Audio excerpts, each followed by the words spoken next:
बिस्मिल्लाहिर्रहमानिर्रहीम। अस्सलाम वालेकुम नाज़रीन, मैं सरवत सलीम हूँ। इस वक्त अदालत से बहुत बड़ी खबरें आ रही हैं। ख़ासतौर पे पाकिस्तान तहरीक इंसाफ के हवाले से मैं कहूँगी बहुत ज़्यादा खबरें हैं। तोशा खाना केस के हवाले से जिन लोगों को इंतज़ार था कि तहरीक इंसाफ के चेयरमैन इमरान खान साहब को जो सज़ा सुनाई गई है तोशा खाना केस के अंदर, उसके अंदर क्या उनको अपील का हक मिल सकेगा या नहीं मिल सकेगा, इसके हवाले से एक बहुत अहम खबर इस वक्त अदालत से आई है।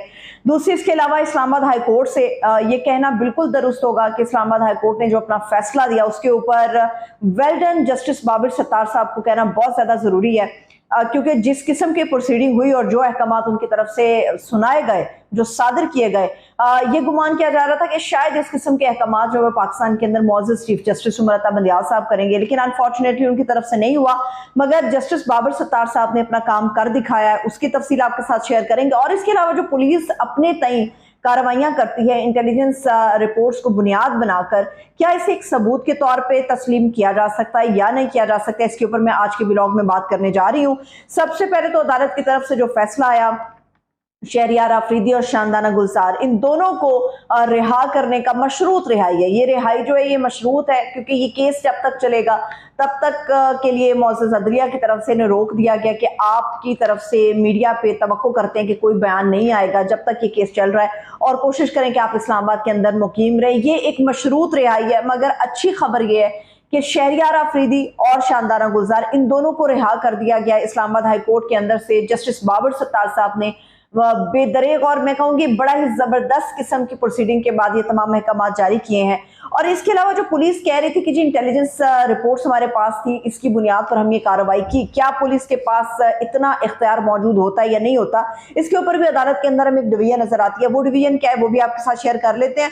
मगर मैं सबसे पहले आपको बता दूं कि जो आईजी हैं और चीफ कमिश्नर, उन दोनों को जस्टिस बाबर सत्तार ने जिम्मेदार ठहराया इस पूरी सिचुएशन का।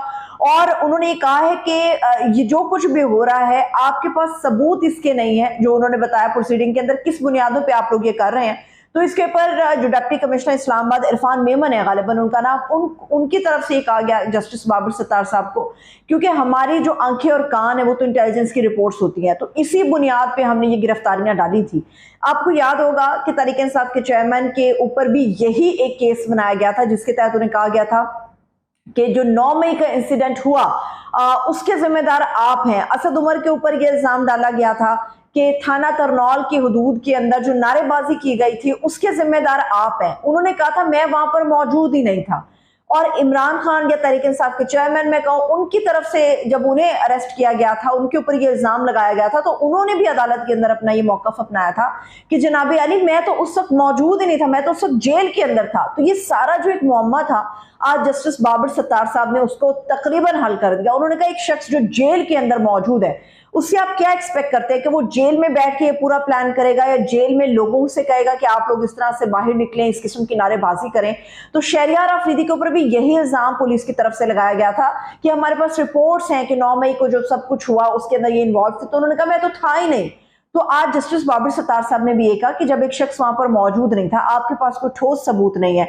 उसके ऊपर इरफान मेमन साहब ने, जो डिप्टी कमिश्नर इस्लामाबाद है, इरफान मेमन साहब ने कहा कि जनाब अली हमारे पास इंटेलिजेंस की रिपोर्ट्स आई हैं और उनके अंदर इनको जिम्मेदार ठहराया गया है। मगर मेरा सवाल भी यही है और अदालत ने भी यही सवाल उठाया कि क्या रिपोर्ट्स की बुनियाद पर ये कार्रवाइयां हो सकती हैं?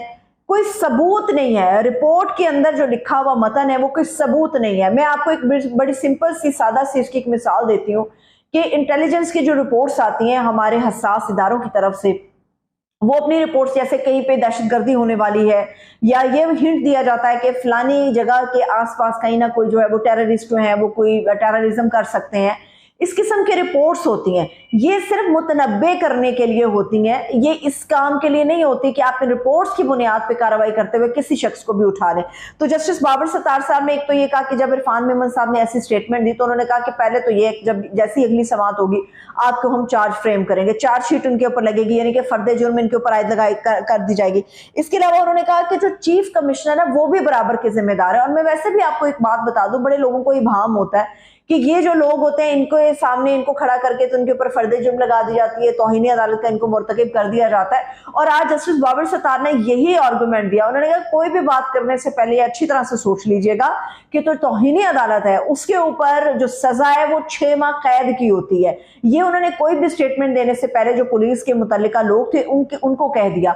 और आज इस पूरी प्रोसीडिंग के दौरान जो पुलिस के आला हुकाम थे या एडमिनिस्ट्रेशन के आला हुकाम थे वो तमाम के तमाम कोर्ट रूम के अंदर मौजूद थे, वहां उनके सामने ये सारी प्रोसीडिंग हुई। तो आज जस्टिस बाबर सत्तार ने एक बड़ा जबरदस्त किस्म का काम किया। वो तमाम इबाम जो करोड़ों लोगों के दिलों में था, करोड़ों लोगों के जहनों में था, वो तहरीक इंसाफ के चेयरमैन के लिए भी था, वो शहरियार आफरीदी के लिए भी था, वो शानदाना गुजार के लिए भी था, तो उसको आज जो है वो जस्टिस बाबर सत्तार साहब की तरफ से क्लियर कर दिया। इसके अलावा सुप्रीम कोर्ट ऑफ पाकिस्तान की तरफ से एक बहुत बड़ा हुक्मनामा जारी किया गया है लाहौर हाई कोर्ट के लिए।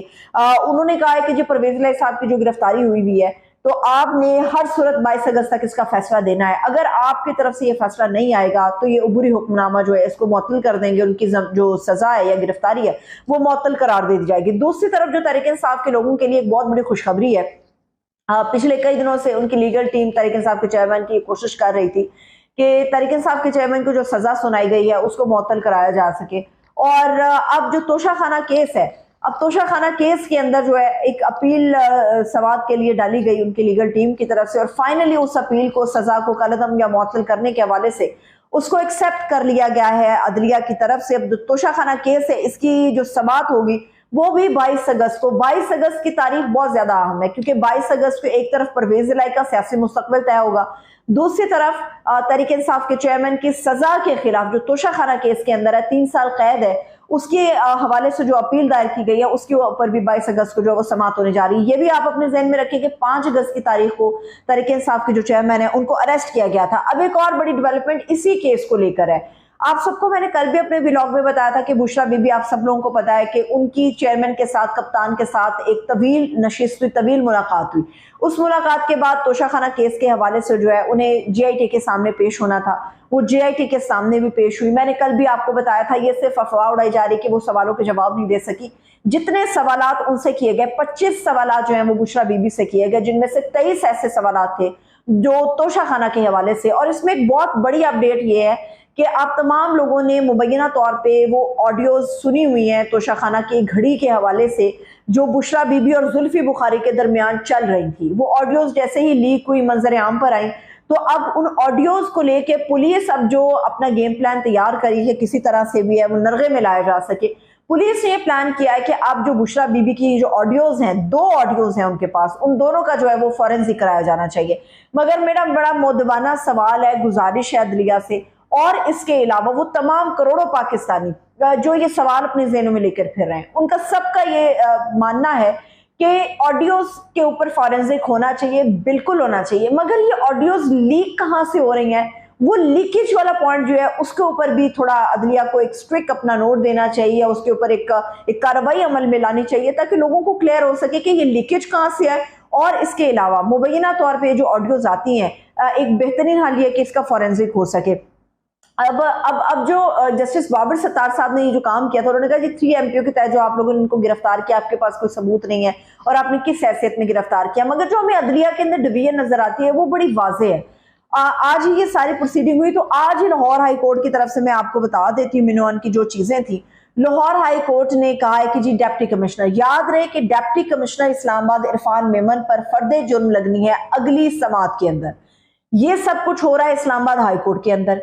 अब लाहौर हाई कोर्ट ने क्या किया, लाहौर हाई कोर्ट ने आज ये हुक्म सादिर कर दिया कि जो डिप्टी कमिश्नर है वो किसी भी शख्सियत को, किसी भी वर्कर को किसी भी वक्त बगैर इजाजत के अरेस्ट कर सकता है, गिरफ्तार कर सकता है। ये लाहौर हाई कोर्ट ने कहा। उसने कहा कि 3 एमपीओ के तहत जो नजरबंदी का इख्तियार डिप्टी कमिश्नर के पास है वो उसके पास मौजूद रहेगा, वो उसे छीना नहीं जा सकता।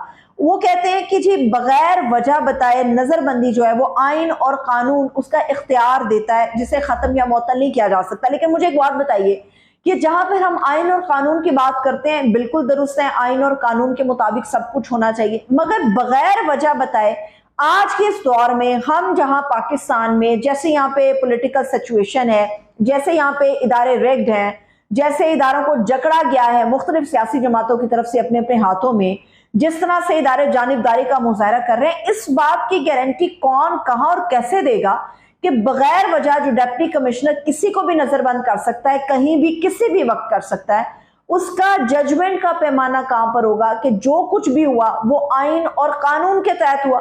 आइन और कानून की आड़ में पाकिस्तान के अंदर बहुत कुछ होता है। जब हम आइन और कानून की बात करते हैं तो एक बड़ी बारीक लाइन होती है शफाफियत की, जिसे अक्सर और बेशतर क्रॉस किया जाता है।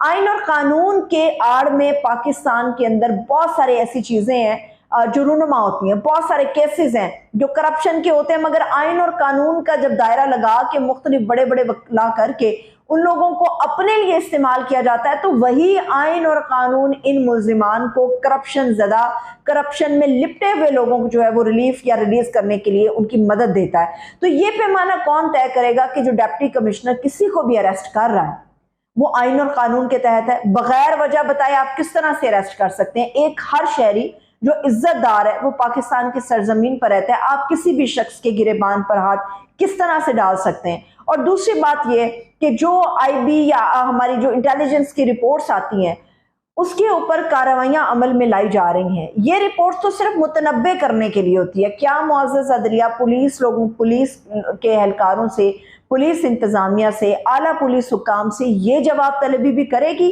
कि जिन रिपोर्ट्स की बुनियाद पर आप लोग कार्रवाई करते हैं वो तो मुतनब्बे करने के लिए, जो असल ठोस सबूत है वो कहां पर मौजूद है? इसका जवाब अभी सामने आना बाकी है। मुझे इजाजत दे, अपना ख्याल रखें, खुदा।